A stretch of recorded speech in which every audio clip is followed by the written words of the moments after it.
Hello and welcome back to another episode of A Blessing in Divorce. Today I want to learn with you. I want to muddle through the topic of the ego. I am still very much learning what this is all about, but it fascinates me because I believe it's so responsible for so many aspects of our life, especially the areas that we probably need to heal. Or not that the ego is responsible for those areas, but the way that the ego shows up is very indicative of what needs to perhaps be healed or needs to grow or change a little bit. So it fascinates me how it shows up in myself and also how it shows up in others as I'm dealing with them so that I can better understand how to reach someone and reach someone at the heart level, at the love level, instead of reaching them where I in a way that triggers their ego and then sets up that wall of defense. So essentially the ego is about protecting us, and the ego is this construct, if you will, or this personality that is created to protect us, to create an identity that we show the world. It's also the identity of who we believe we are. So let's get into this. I'm hoping to give you some clarity on what the ego is and also how we can identify if we're living too much through our ego and how we can stop doing that. So this is going to be a great episode. Hello and welcome back to another episode of A Blessing in Divorce. I am so grateful to be allowed into your headset and day to day. My name is Elizabeth, and I'm the host of this podcast and the owner and founder of the Separation Club, which is the club you never wanted to be part of, but the best club to be in if you're going through separation and divorce. Here we talk about how to heal, move forward, and find love if you're so inclined. Also, motherhood through divorce, finding yourself, and creating the life you deserve. Our tools are community, sisterhood, honesty, vulnerability, spirituality, and coaching. And that's when we aren't talking to our experts.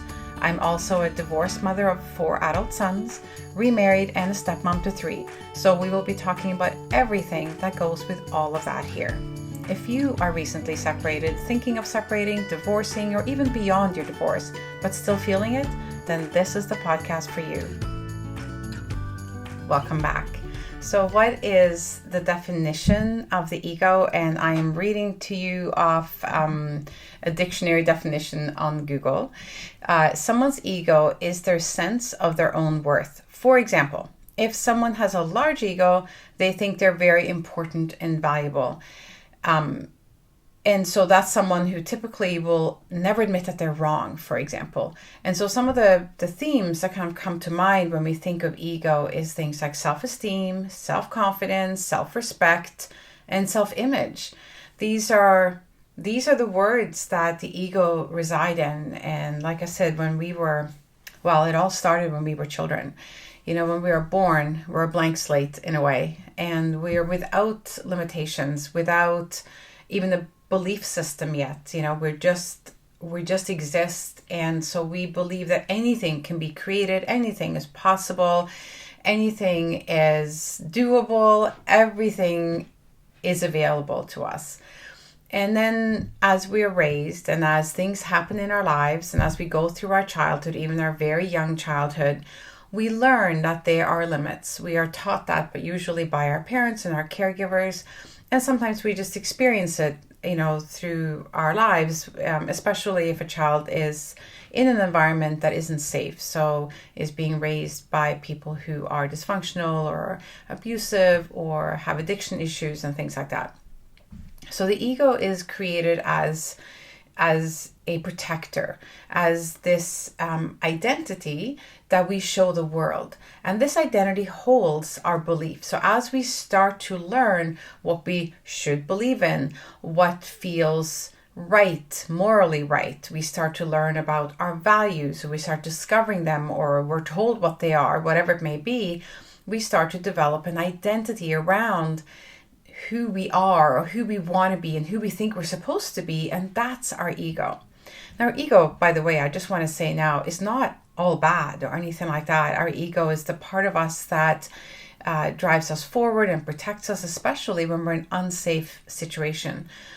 But because the ego is a protector, and the ego is about the image that we put forward, and this identity that we want to believe that we are, and that we want others to believe that we are, the ego can also become very almost performative, or very arrogant, or grandiose, or boastful, or jealous, or any number of things, because it's very adverse to change. It wants to show up as being right and good and better than most, and so on. So this is where you can start to hear from what I'm telling you.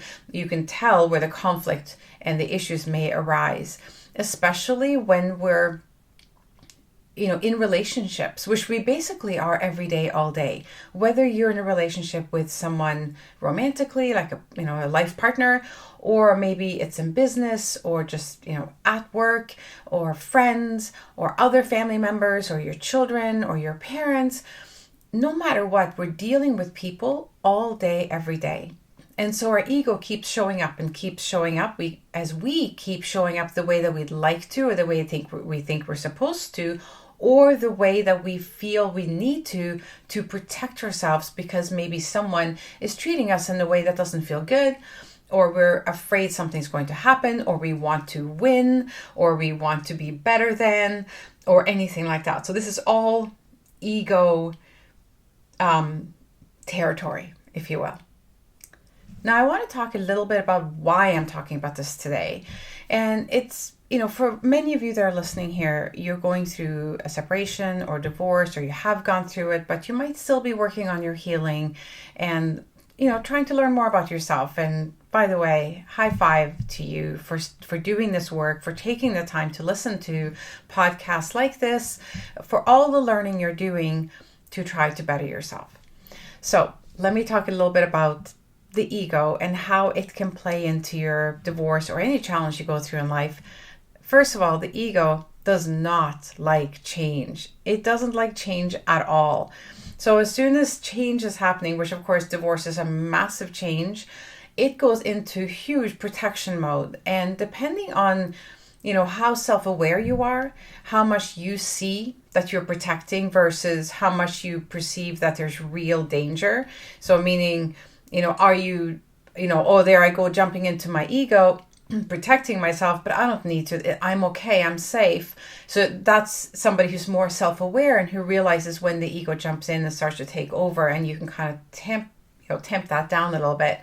But then there's those who just don't realize. And of course, when we're going through something that stressful, we're much less able to detect or to see how we're coming across to other people. We're so focused on our own well-being and our safety. And this is not about being selfish. It's survival. And the ego thrives in an environment like this. It's going like, yes, I know how to handle this. I will protect. I will make sure you're okay. I will do whatever I need to do to, for you to show up and be right and to win and to get through this. And I'm going to get you through. And so the focus becomes on what you might believe you should be doing, what other people are telling you to do that is right, what feels less scary because it's more like the past, what feels like winning. The ego wants to win. So this is the shadow side of the ego, is wanting, is jealousy and competition and wanting to be right all the time. So when you find that you're getting caught up in a lot of anger and jealousy and competitiveness and comparison and things like that, you're most likely kind of diving a little bit into the shadow side of the ego, and you might not be, you most likely are not operating from the heart. And when we're going through something that is as life-changing as a divorce, and that affects you in such a profound way, at least personally, I can honestly tell you, I would rather be operating from the heart, meaning making decisions based on what is truly right for me and aligned with what I believe in, instead of making decisions based on fear or competition or comparison, or simply wanting to somehow impress or show people how competent I am. And it's not hard to get caught up in the ego. It's so It's so in its element when you're going through something difficult. So that is really why I wanted to talk about this. I've been wanting to talk about this with you actually for a really long time, but I wasn't sure how. And I'm hoping that I get it across in a way that makes sense today. The other part of this, or the other reason why I wanted to talk about this is, of course, so that you can observe the people that you're dealing with. So again, for example, attorneys, family members who care about you, and of course, your soon-to-be ex. How are they handling this, and how are they showing up? Are they showing up from their heart, or are they showing up from their ego? And remember that if they are showing up from their ego, which they probably are, just like you, is for the same reasons that you are. They're not doing it to be mean. The purpose is not to hurt you. The purpose is to protect themselves at all costs, perhaps. And that's when you're really getting into the dysfunction of the ego, the shadow side of it, or the ego part of that has fully taken over, and you're not guided by what you really feel and believe is right anymore. It's more about the construct of, I've decided to win and this is not fair, and I'm angry and I'm resentful and I want to get back at people. It's coming from that really negative and dysfunctional place. So as you're listening to this, maybe take a moment and pause this podcast and ask yourself, how is my ego showing up right now? What part of me is protecting, or am I responding with anger, or am I focused on winning over doing what's right for me and for the children? Start asking yourself some of those questions. That was exactly what I did to pull out of the anger.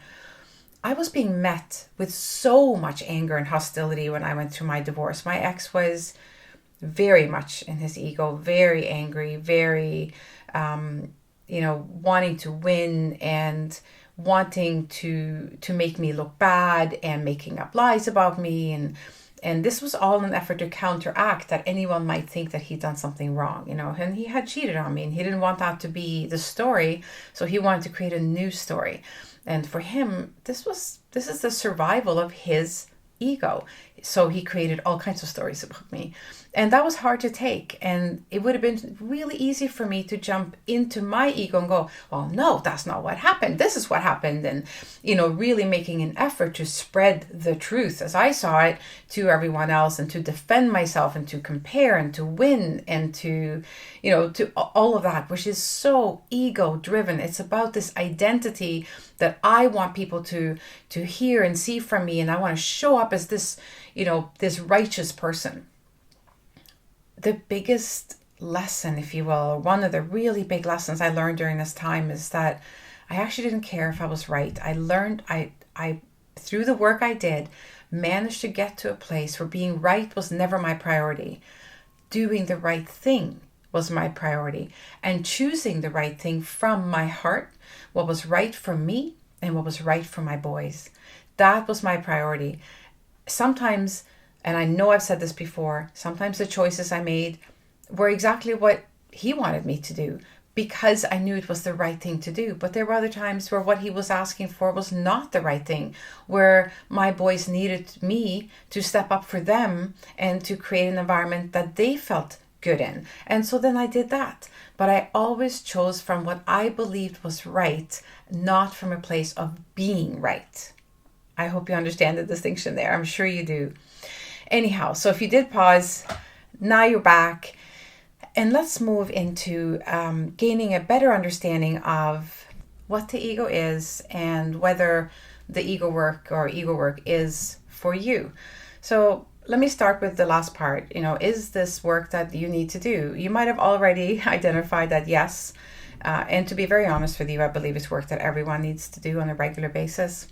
But let's just see what some of the signs might be. So for example, if you're feeling really stuck, like you just can't move forward, whether it's in your healing, in your life, in your career, you're just feeling really stuck, or you feel like you have no purpose, then you might need to do some work around your ego, releasing perhaps fear of change, fear of doing something different, or a fear of just simply what lies ahead if you move forward, right? So when you feel stuck, it's often because your ego is resisting change. And that's what it does. When life doesn't feel joyful. So again, for us to find joy, to really tune into that, we need to tune into our heart. We need to really become very present with what brings us happiness and joy right now. Pleasure, mindfulness, the present moment, all these things become so important, and that has got nothing to do with the ego. The ego is uncomfortable with that because, of course, it can go anywhere. It doesn't follow a set plan. It doesn't follow a particular order. And it doesn't necessarily have anything to do with your identity or your, how you present yourself to the world. It's just what makes you feel joyful right now. So that can feel, if that feels difficult and you don't feel that you're able to tune into that part of life at all, that is probably because the ego is getting in your way. Also, if you feel ready to kind of let go of that sort of black and white thinking that I was talking about earlier, like being right, having others be wrong, being the smartest in the room, or that, there's only one way of thinking and that's yours. So if you're kind of caught up in that, definitely some ego work might be in order. To be relevant here, if you find yourself either in a pattern of getting into unfulfilling, dysfunctional or toxic relationships, or if you're coming out of one, a long-term one, most likely you've been living in survival and protection mode for a while, which means you've been living in your ego, then definitely this work would truly benefit you. There's other things as well, but if you are ready to heal, if you are ready to move forward with your life and show up in a different way, in a more authentic way, maybe even just to understand what that even means. If you want to live a life that's more heart-centered or soul-led, all these terms we talk about, if you want to understand what that means, or you want to live from that place more present, more mindful, more grateful, all those things, then ego work is for you, because it's about learning to move out of living through the ego and starting to live through your heart, leading with love instead of leading with your ego, your identity, right? Okay, so now you know some of the symptoms or signs or behaviors or thoughts that indicate that you're living in your ego. I've already talked a bit about what the ego is, but just to go a little bit deeper into it, because if you're anything like me, it's a concept that is sometimes difficult to really get a good handle on. So I will explain it in different ways, and hopefully one of those will hit home for you and give you that sort of like, okay, I'm getting a handle on this now. So the ego, of course, is they call it our constructed self, they being people who've done a lot more learning than me, but I'm learning from them, right? Your ego is a very rigid identity, so it has to be it's a created or constructed set of beliefs and patterns and ideas, as I said, that have, been imposed on you, whether it was by your parents or your caregivers, or situations or traumas that happened in your life. And these things make up your personality, essentially. This is, like I said, your self-identity that you put forward. And so the ego is very defensive about that, very protective. And so anything that falls outside of like this box of beliefs and what you believe should happen and what's supposed to happen and what you planned for is rejected. It feels like, I don't know what that is, and therefore we will not have anything to do with it, which comes back to how much the ego rejects change or resists change.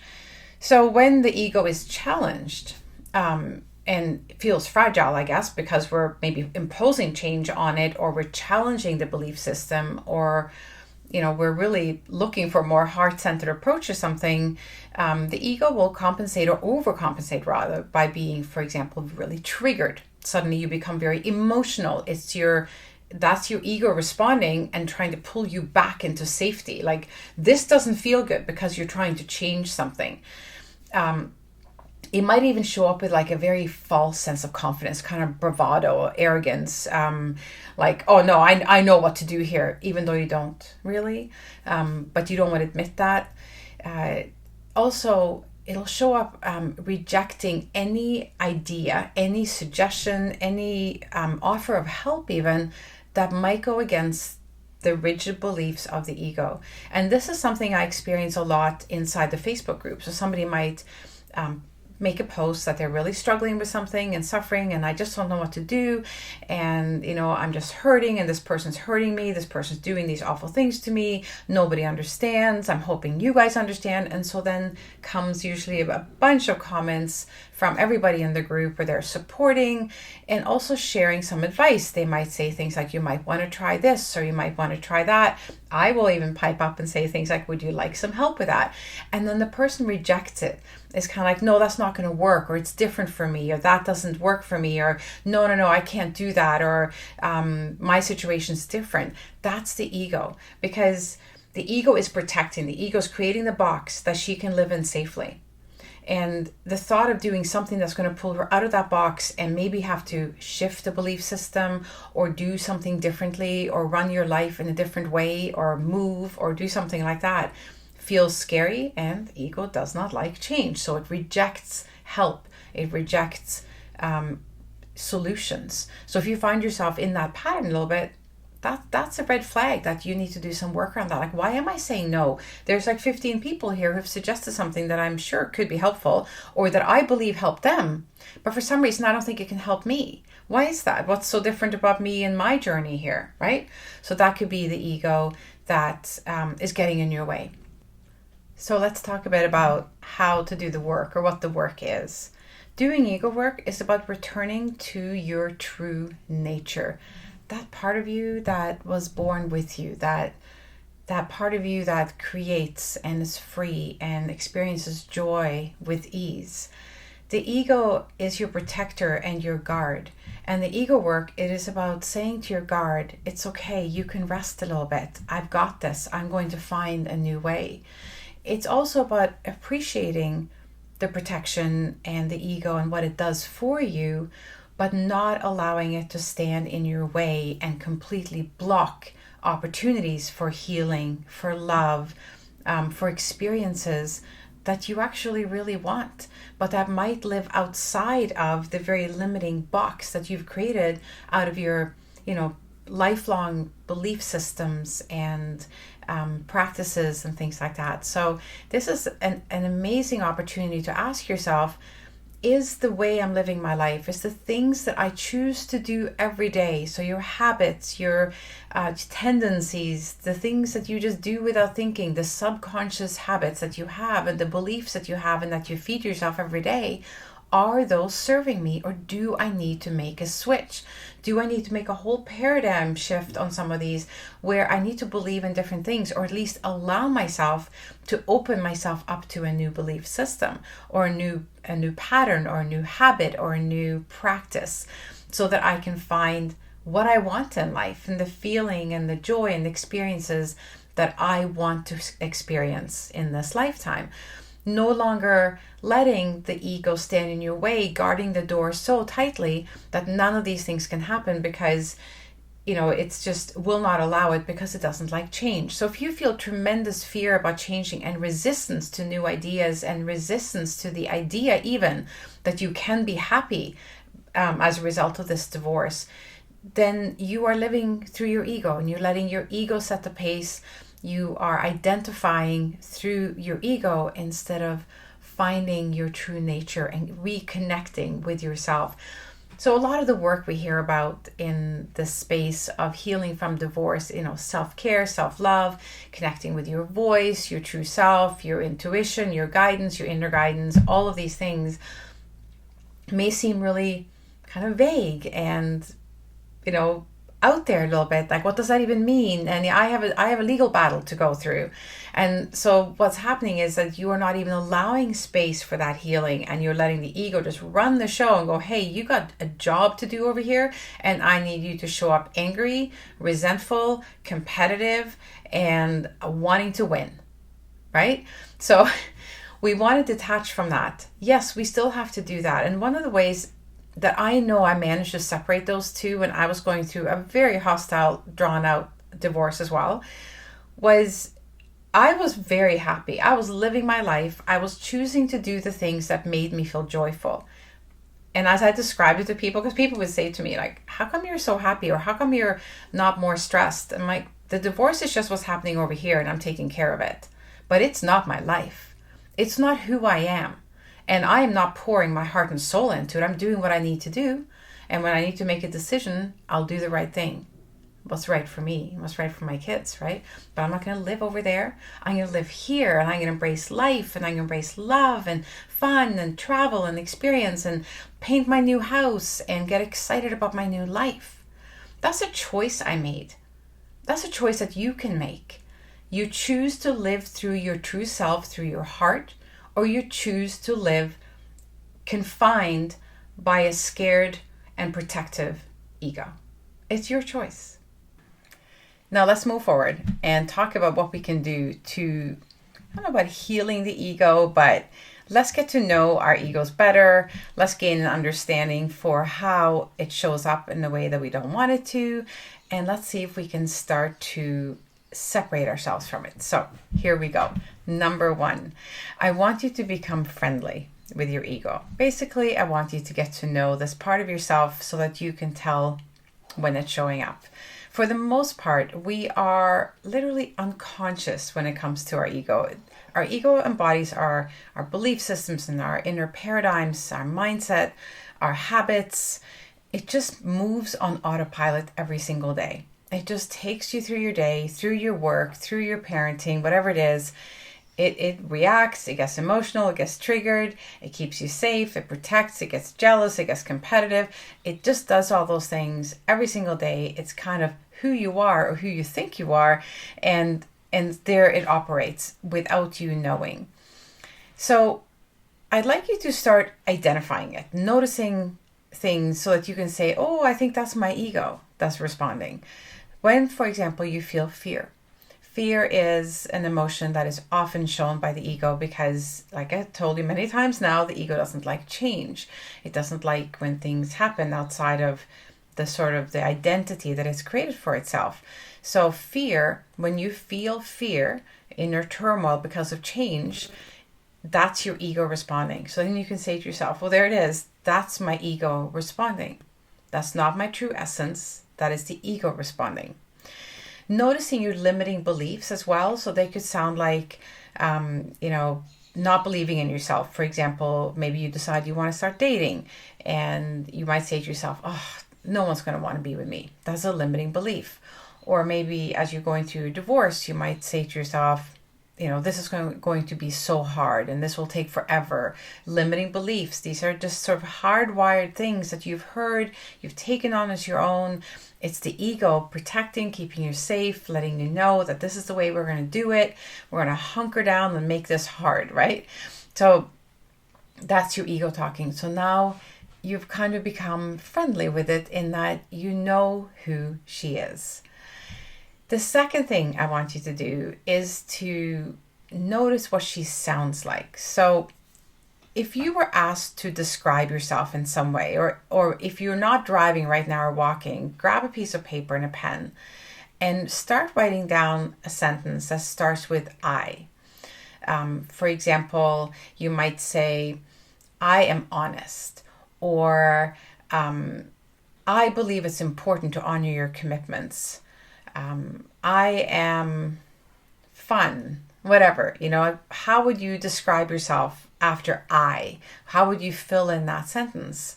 Well, that's what your ego sounds like. That's you sort of explaining or describing your identity, which is your ego. So now you have met your ego identity. And so write down as many of those statements as you can think of, so that you can really get a handle on how you see yourself and how you identify and your personality, if you will, which is your ego. Now, number 3, I want you to give your ego a name. It doesn't matter what it is. Don't make it a bad name. Just give it a name. Give her a name. Okay, this is part of you. And this can really help you with noticing when she shows up, because now you know what she feels like her, our limiting beliefs. You know what she kind of says, like the internal voice within you, how the ego speaks to you. You also know how she describes you. So you know what she sounds like. You know how she exists in your body and how she tells you what to do. Now give her a name, because once she has a name, you can also say to her, hey, Nora, whatever, I don't know. I just came up with that. You can go, hey, I don't need you right now. I don't want to live in that place. I want to tune into my true self. So you can step aside and you can ask your ego to move out of the way so that you can move forward with what you want to, or so that you can make a decision from a place of your true being, your true voice, your inner self. That's what we mean when we say get out of your own way. It's moving the ego out of your way, because the ego is there to limit you, because she wants to keep you safe. She wants to protect you from change. But what if change is what's happening, and change is what you want, and you want things to feel different and be better? That's change. She's going to resist it. So you have to ask her to get out of the way, right? So that brings me kind of back to what I said much earlier, is that doing this work with your ego and understanding it and getting a handle on it is about returning to your true nature. It doesn't mean that the ego never has a job. It does, because once you've chosen your new path, whatever that is, your ego will help you there as well. Once it accepts that this is our new normal, this is what we do, this is how we identify now. Now I'm going to move forward. She will still help you take action. She'll help protect you. She'll help you be there. She'll help you develop your belief system around it. So she is still an important part of who you are. She's still an important part of your personality, but she's not your essence. She's not your true self. And so that's the separation that you want to create, so that you can heal and that you can understand how the ego plays a part, and you can ask her to step aside when she gets in the way, because now you will know. You'll start to notice when she gets in the way and when it's her talking versus your heart, which always speaks from a place of love. Your heart will always guide you in the right direction, because she knows you, she loves you, and she will make sure you get exactly what you want. So this has been really fun to talk to you about today, and I am sure that I can do many spin-off episodes on this, and they'll come down the road. But I hope that there was some value to this today, because I know when we talk about the ego there, honestly, for myself as well, until I started to do more work around understanding it, I didn't really know exactly what it was. And I tend to think of it only as a bad thing, and it's not. So I'm grateful for this opportunity to share this learning with you, and also because it made me learn more. So it's all in all has been a really positive experience. Before I go, I want to share two really amazing events with you. The first one is happening on July 25th, and it is a free masterclass where I will be talking about the do's and don'ts of divorcing a narcissist. Now, I want to say up front that this is not a legal conversation. However, there will be some general advice on how to handle the legal journey when you are divorcing a narcissist or a high conflict person. Mostly, I want to talk about the kind of things we've talked about today, how to understand what part of them is showing up as their ego. In fact, narcissists generally live through their ego, and they're not able to separate at all. And so it's always about how they present themselves to the world, and much more involved in the shadow side of it. So by gaining an understanding of our conversation today and applying that to the conversation that we're going to have on July 25th, I think you'll be so incredibly well prepared, and so feel so much more in control of how things are going. So I really hope that you can join me on the 25th of July. I'm going to put the link below to register. It is free. We will meet at 7 p.m. I will present the topic to you, and we'll have an opportunity to ask some questions and to interact then. So these masterclasses are really popular in my community because it's such a great chance to really get some learning, to get to know each other better, and to just get some questions answered and do some healing work, right?